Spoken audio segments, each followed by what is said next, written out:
約瑟夫和羅曼梅內比安節的準備。約瑟夫和羅曼娜都很興奮。梅內比安馬拉松賽，這場著名的1公里賽事穿過呂貝龍的壯麗風景即將到來。每年這場兒童賽跑都是人們期盼已久的活動，這次輪到他們了。他們已經向父母報名，甚至他們的祖父母也計劃前來為他們加油。幾個星期以來，約瑟夫和羅曼娜每週六早上都會進行訓練。他們的父母為他們報名參加了一個小型比賽準備小組，那是一個年輕跑步者的俱樂部。這很有趣，但也很困難。孩子們學到了很多關於跑步的知識以及如何做好準備。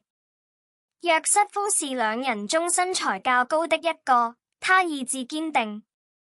他已經喜歡跑步了，但他知道這場比賽將會有所不同。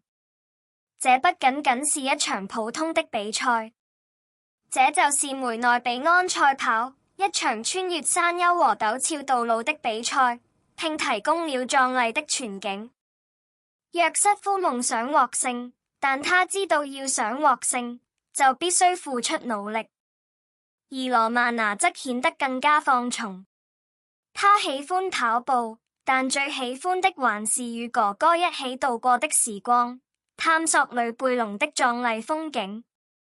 他不像約瑟夫那麼有競爭力，但他仍然想參加，拼盡力而為。然後他知道，無論結果如何，他都會為能與哥哥一起奔跑而感到自豪。每週六早上，在每次訓練之前，他們的父母都會給他們一些建議來鼓勵他們。記住要深呼吸，保持良好的步伐。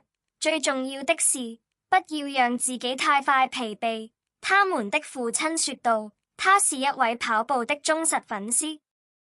他們的母親也喜歡在山中奔跑。他補充道，勇氣不是用速度來衡量的，而是用毅力來衡量的。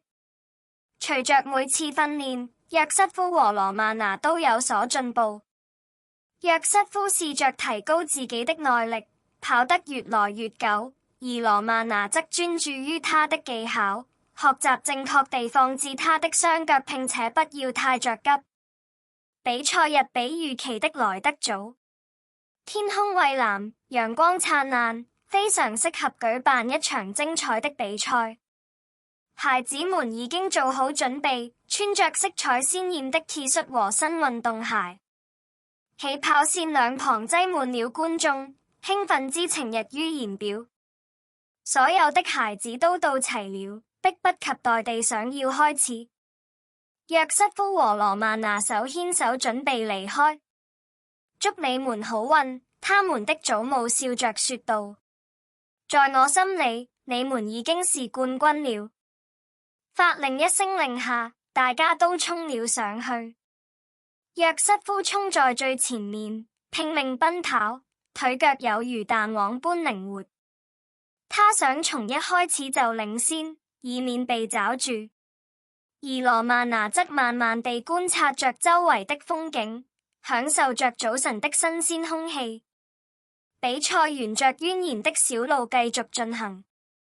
約瑟夫開始感到有點累，但他不想停下來。他知道每一步都讓他更接近目標。他的肌肉很痠痛，但他記得父親的建議，永不放棄，即使你很累。他咬着牙繼續說道。而羅曼娜則知道，他必須保持舒適的步伐才能到達終點。他看到一隻鳥從頭頂飛過，感覺輕鬆了一些。這是一個神奇的時刻。他知道，無論最終到達何方，這次冒險都將令人難忘。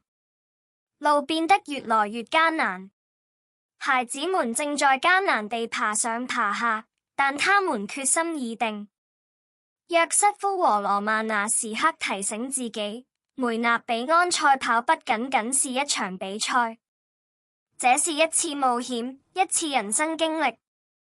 終點線就在眼前，但對約瑟夫來說，這卻是決定性的時刻。